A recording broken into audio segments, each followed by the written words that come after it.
कथावस्तु जिसको हम कहते हैं, कथावस्तु और चरित्र एक साथ।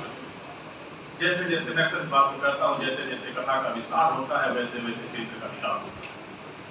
जैसे जैसा कथा आगे बढ़ती है, चरित्र एक नए ढंग से प्रस्फुटित होता है। हो सकता है हम जिस चरित्र के बारे में जो धारणा बना करके चल रहे हो, उपन्यासकार अपनी कलात्मक ढंग से उपन्यास कला से उस चरित्र को और बड़ा कर दे, और सजीव कर दे, और नया रूप दे। ये उपन्यास की अपनी पहचान। और घटना चक्र में पढ़ करके चरित्र का नया रूप और चरित्र के विकास से नई नई घटनाएं, इसके बीच रिश्ता बन जाता है। रंगभूमि का सब कुछ है सूरदास, लेकिन सूरदास को अमृत प्रदान करती है रंगभूमि की परिस्थिति। अपने चरित्र बल से वो सत्याग्रह का श्री गणेश करता है, और सत्याग्रह और संग्राम से जो उसकी चारित्रिक दृढ़ता है, जो उसका आत्मबल है, जो उसका मनोबल है, जो उसका चारित्रिक बल है, उसकी महत्ता पर स्थापित है। रंगभूमि के पात्रों को जब हम देखते हैं तो उपन्यासकार की बहुत अच्छी बात समझ में आती है। अपने पात्रों के किस सामंजस्य के साथ वो हमारे सामने रखते हैं, किससे, कब, कितनी, किस तरह से और कैसी बात करनी है, ये प्रेमचंद को पता है। इस बात को कहने से या कहलवाने से क्या असर पड़ेगा, ये प्रेमचंद को ठीक से पता है। ये पात्र उपन्यास के पात्र नहीं है, ये हमारे जीवन के पात्र हैं, ये हमारे देश के पात्र हैं, हमारे समाज के पात्र हैं। प्रेमचंद के किसी उपन्यास को आप उठा लीजिए, आप देखेंगे उनके पात्र आपके आसपास के हैं। आप देखेंगे कहानी आसपास चल रही है, आप देखेंगे घटनाएं हमारे आसपास की हैं, और सबसे महत्वपूर्ण उन घटनाओं से हमारा रिश्ता होता है। इसकी वो घटनाएं सजीव लगती हैं। ये रचनाकार इतना बड़ा क्यों है, इसको उपन्यास सम्राट क्यों कहें, और इसको बड़ा कहानीकार क्यों कहें? सिर्फ इसलिए कि जो अनुभूति की सच्चाई थी, जो 1925 के आसपास का जीवन था, प्रेमचंद उसको हम साक्षात्कार करा।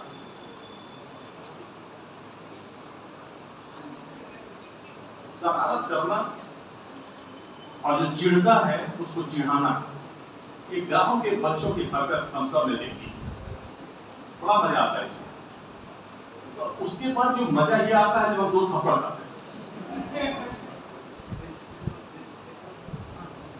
तो मिठुआ बहुत प्रिय है, अपने चाचा कह लीजिए, ताऊ कह लीजिए, चिढ़ाना शुरू करता है। लालू का लाल मुंह, जगधर का काला, जगधर को हो गया लालू का साथ। अब जगधर का बताइए, जगधर नाम का कोई व्यक्ति होगा, उसको कितना बढ़िया लगेगा, और मन ही मन क्या सोच रहा है, फिर टूटता नहीं है। तब तक भैरव जी क्या होता है, भैरव भैरव ताड़ी बेच या बीबी की साड़ी बेच, और एक तमाचा जब खाता है तो उसके बाद चुप हो जाता है। अब इतने में सूरदास देखता है कि मिठुआ को थप्पड़ मारते, अरे मेरे जिगर के टुकड़े को आता है, कहता बोल मिठुआ, फिर बोल, और मिठुआ डर के मारे बोलता है नहीं। ये है उपन्यासकार की आपको जोड़ने की कला, ये है उसका बाल मनोविज्ञान, जोड़ता है आपको, ये उसके पात्र, ये उसकी पात्रता। उसके बाद बातें नहीं होती, बात सब मजे वाली है कि मिठुआ डर के बारे में बोलता ही नहीं, तो सूरदास खुद ही बोलने लगता है, भैरव भैरव ताड़ी बेच या बीबी की साड़ी बेच भैरव। ये जो बच्चे का भोलापन है और जो बूढ़े का प्यार है, इसको सूरदास, इसको प्रेमचंद समझे, ईश्वर को समझा देना। ये है पात्रों के साथ न्याय। प्रसंग यही नहीं होता है, एक बड़ा प्रसंग आता है जो मिठुआ से कहलाते हैं, यह तो उसके बचपन की बात है। अब देखिए, आप और हम भी पूछ सकते हैं, हम भी अपने पिता से पूछ सकते हैं, और आप भी अपने पिता से पूछ सकते हैं, कब? जब आपका घर गिरा दिया जाए, जब आपका घर जला दिया जाए। प्रसंग बड़ा है। एक मिठुआ सवाल करता है, दादा आप रहेंगे कहां? वही मिठुआ कितना बड़ा सवाल है मित्रों। 2024 में भी ऐसे बहुत से विधवा और सूरदास हैं जिनको रहने की समस्या है, रोटी कपड़ा और मकान की समस्या है। कम से कम 20-22 करोड़ ऐसे हिंदुस्तान की आवाम में भी की है जिसको रोटी कपड़ा और मकान ठीक से मयसर दादा रहेंगे कहां। ये संवाद योजना है, छोटे छोटे वाक्य को, छोटी छोटी बात को आपके दिल में बैठा देगा, आपको याद हो जाएगा।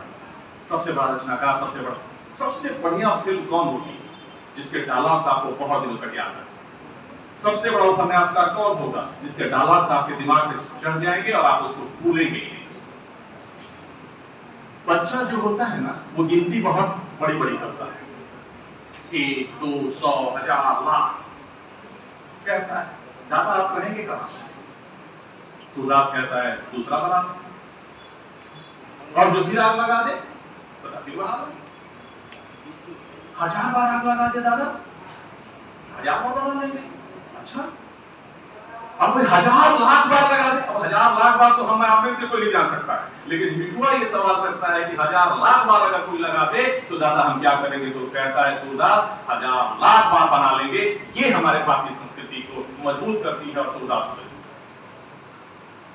प्रश्न यही बड़ा हो जाता है और यही सूरदास बड़ा दिखने लगता है। छोटे से बच्चे को भी समझा ले जाता है। हम बच्चे के साथ बूढ़े बन जाते हैं और बूढ़े के साथ बच्चे बन जाते हैं। कहते हैं बच्चा और बूढ़ा एक समान हो जाता है। ये प्रेमचंद की उपन्यास कला की और उनके पात्रता की और उनके संवाद कौशल की विशेषता है। ये रंगोली की विशेषता है।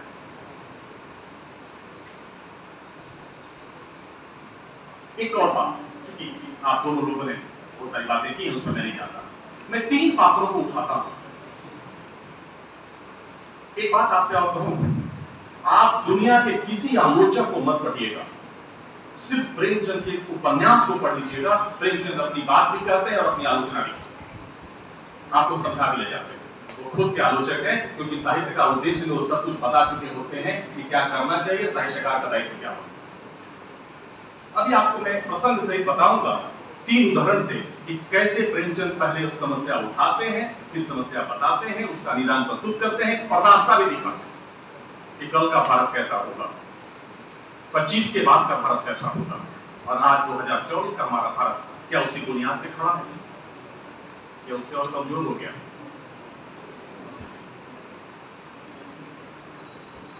सोफिया कहती है जो अपने शत्रुओं पर कंकड़ उठा करके भी नहीं मारा, यही तो मसीह कहते हैं। सोफिया कहती है सूरदास के लिए कि जिसने अपने दुश्मनों को, शत्रुओं को भी कंकड़ नहीं मारा, वो तो मसीह के बराबर है। ताहिर, अब एक ईसाई और एक मुसलमान पात्र चर्चा हुई ना, ईसाई पात्र भी है, मुसलमान पात्र भी है, हिंदू पात्र भी है, तमाम तरह के धर्म और संप्रदाय के पात्र। ताहिर क्या कहता है? पूरी की पूरी जब ये बात बिगड़ जाती है सूरदास की और लोग ताहिर को मारने और उस कारखाने को जलाने के लिए चल देते हैं, शहर के हुए लोग जिसकी गणना गुंडों और बदमाशों और फसादों में करते हैं प्रेमचंद, और सूरदास रोकता है कि रुक जाओ, मुझे ये रास्ता नहीं चुनना है, ताहिर की जान बच जाती है। ये जो मॉब लिंचिंग है ना, जिसको आज हम देख रहे हैं, प्रेमचंद उसी समय रोक देते हैं। ये उनकी सबसे बड़ी उपलब्धि, ये उनकी सबसे बड़ी उपलब्धि मानता हूं। और पढ़ने के क्रम में पहली बार ऐसा लगा कि काश कोई आज प्रेमचंद होता तो कोई ताहिर नहीं बनता या कोई सूरदास नहीं होता। ताहिर कहता है इस अंधे ने वह काम किया जो औलिया ही कर सकते। ये लाइनें लिखी हैं, आप पढ़िएगा। हुजूर, मुझे तो कामिल यकीन हो गया कि ये कोई फरिश्ता है। क्लार्क, डीएम, जिलाधीश, एजेंट, सबसे बड़ा सरकारी अधिकारी, वो कहता है यह अंधा जरूर कोई असाधारण व्यक्ति है। वो भैरव जो साफ रहता है, घर जला देता है, पैसे चोरी कर लेता है, सब कर लेता है, उस भैरव को सूरदास कहता है तुम ये वाला धंधा छोड़ दो, कुछ बड़ा काम करो। ये कैरेक्टर है, ये पात्रता है, इसलिए पात्र बड़ा बन जाता है। भैरव क्या कहता है? यह आदमी नहीं, साधु। यह आदमी नहीं, यह साधु है। एक सूरदास को 5 लोगों ने, 4 लोगों ने, अलग अलग धर्मों के लोगों ने, किसी ने मसीह कहा, किसी ने उसको औलिया कहा, किसी ने उसको साधु कहा और किसी ने फरिश्ता कहा। ये प्रेमचंद के रंगभूमि के पात्रों की पहचान है और पात्रता है। वह साधु न था। अब ये देखिए, इतने बातों के बाद प्रेमचंद खुद आ जाते हैं, उनको समझाना है, आपको कुछ बात बतानी है। वो अपनी आलोचना खुद कैसे करते हैं या अपने पात्रों के चरित्र के गुण को, अवगुण को कैसे आगे बढ़ाते हैं। वह साधु न था, महात्मा न था, देवता न था, फरिश्ता न था, एक क्षुद्र शक्तिहीन प्राणी था, चिंताओं और बाधाओं से घिरा हुआ, जिसमें अवगुण भी थे और गुण भी। गुण कम थे, अवगुण बहुत थे। ये प्रेमचंद लिख रहे हैं। कोई देवता कहे, मसीह कहे, औलिया कहे, लेकिन लेखक क्या कहना चाह रहा है? गुण कम थे, अवगुण ज्यादा थे, लेकिन जो गुण था वो सफल नहीं। गुण केवल एक था, असहाय को देखकर उसे रहा नहीं जाता। असहाय को देखकर उसे रहा नहीं जाता था, और जो अनीति है वो उसे सहा नहीं जाता। ये सुना। जानवी की बात चल रही थी, उन पक्षों पे न जाकर के अंत की बात करता हूं। जानवी रानी है, एक भी आभूषण अपने शरीर पर नहीं लेती। प्रेमचंद लिखते हैं उसके शरीर पर एक भी आभूषण नहीं था। जानते हैं क्यों? लिखते हैं तपस्वी का वेश धारण करके दिखा दिया, अवसर पड़ने पर स्त्रियां कितनी कर्मशील हो सकती, अवसर पड़ने पर स्त्रियां कितनी कर्मशील हो सकती हैं, ये प्रेमचंद ने दिखा दिया। इसके द्वारा, जानवी के द्वारा अपने शरीर पर एक भी गहना नहीं रखती। आवश्यकता थी स्त्रियों की भागीदारी की, भारत में स्वाधीनता संग्राम। आवश्यकता आज भी है स्त्रियों की भागीदारी में।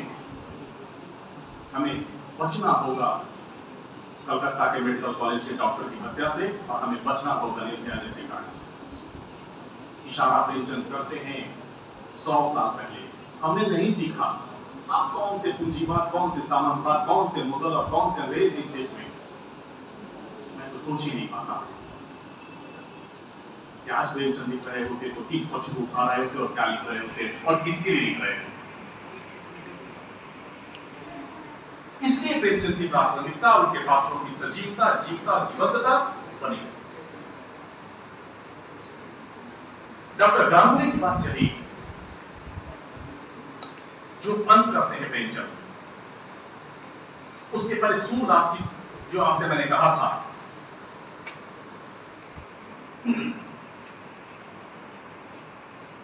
सूरदास कहते हैं बस बस, अब मुझे क्यों हारते हो?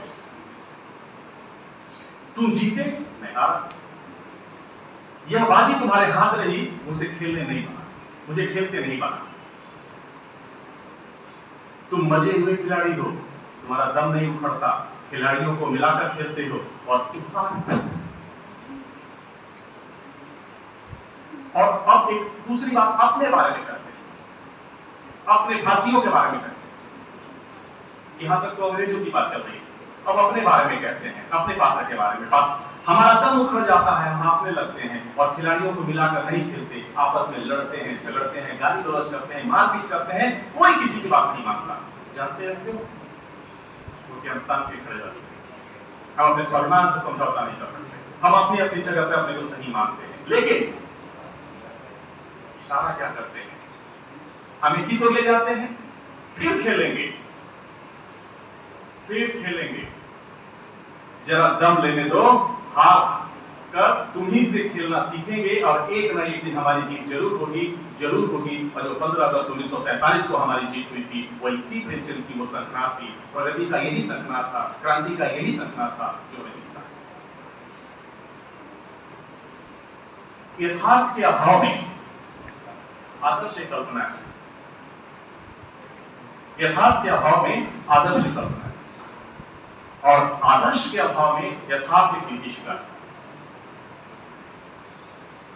प्रेमचंद ने अपने उपन्यास कला में है और होना चाहिए को मिला करके एक आदर्शोन्मुख यथार्थ की कल्पना अपने बारे में लिखते हैं।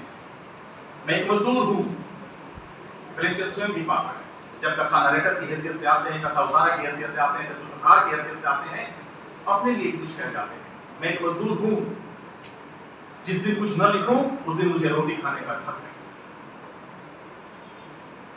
ये तो 24 में भी लागू होती है। वो तो अपने बारे में करके मर गया और हम लोग अपने बारे में नहीं कह पा रहे। गांगुली की उस बात से अपनी बात को विराम दूंगा। गांगुली आशावादी है, लेकिन आशावाद उसका खास ना। अब उसमें एक नग्न रूप दिखाई पड़ता है।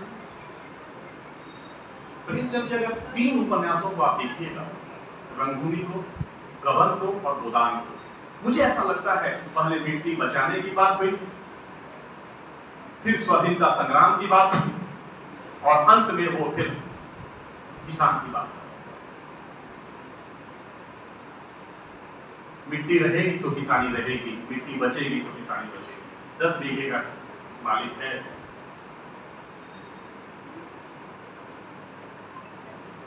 गांगुली कहते हैं पूरे हिंदुस्तान से, जैसे प्रेमचंद कह रहे हैं, अब हमें स्पष्ट दिखाई दे रहा है कि पीसकर तेल निकालने के लिए, हमारा अस्तित्व मिटाने के लिए, हमारी सभ्यता और मनुष्यत्व की हत्या करने के लिए, हमको अनंत काल तक चक्की का बैल बनाए रखने के लिए हमारे ऊपर यह राज किया जा रहा है। ये रंगभूमि की अंतिम पंक्तियां हैं। हमारे ऊपर राज क्यों किया जा रहा है? और यही बात आप याद करिए, गोदाम में हम भी कहते हैं, हम तो बैल हैं जो जूतने के लिए बने। यही बात गबन में कहते हैं, दादा तुम कौन सा सुधार चाहते हो? तुम भी मोटी मोटी तनख्वाह लोगे, बड़े बड़े बंगलों में रहोगे और पहाड़ों की सैर करोगे। भारतवर्ष का कौन ऐसा एमएलए और एमपी है जो बड़े बंगलों में नहीं रहता है, पहाड़ों की सैर नहीं करता है, मोटरों में नहीं घूमता है? इस स्वतंत्रता को, इस स्वाधीनता का इस रूप में प्रेमचंद ने शायद कभी चिंतन मनन और किया होगा।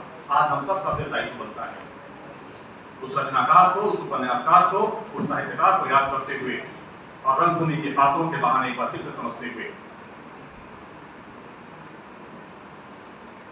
अच्छा से अच्छा आदमी भी एकदम अच्छा नहीं होता, कुछ बुराई होती है, और बुरा से बुरा आदमी भी एकदम बुरा नहीं होता, उसमें भी कुछ अच्छाई है। आइए अपने अंदर की अच्छाई और बुराई को देखें और रंगभूमि के पात्रों को